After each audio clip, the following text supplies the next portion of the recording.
Por cierto, viendo un poco su condición también de comunicador, quería preguntarle lo siguiente. Leía en estos días a un politólogo dominicano que hace unos análisis que a mí siempre me parecen muy interesantes, que decía que se podía ver el sesgo de la gran maquinaria mediática global en el tratamiento que se le da a un mismo problema en diferentes países. Y entonces señalaba el caso de Cuba y el caso de Ecuador, que están viviendo simultáneamente crisis eléctrica. Decían, bueno, en Cuba es culpa del socialismo, del sistema político, y en Ecuador es un problema técnico. ¿Cómo lo ve usted?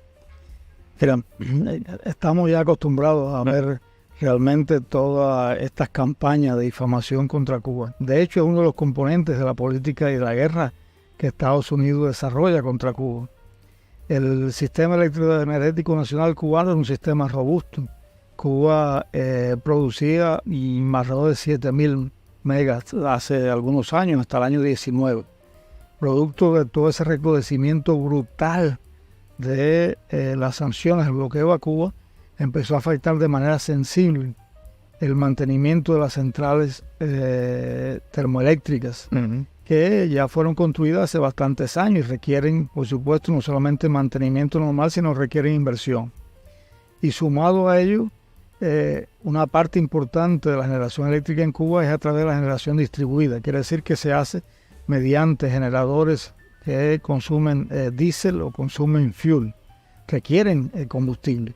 Bueno, parte esencial de esa política de bloqueo a Cuba es negarle ese combustible.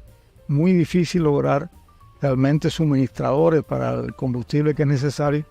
Es muy difícil conseguir, por supuesto, los recursos financieros, las divisas necesarias, porque precisamente el bloqueo va dirigido a negar eso. Y es muy difícil conseguir barcos, armadores, aseguradoras que garanticen la transportación, porque sencillamente deciden no trabajar en el mercado cubano, no, porque son víctimas de sanciones. Y aquellos casos que no lo son amenazados. Entonces también la intimidación funciona de una forma negativa. Pero es cierto que sancionan.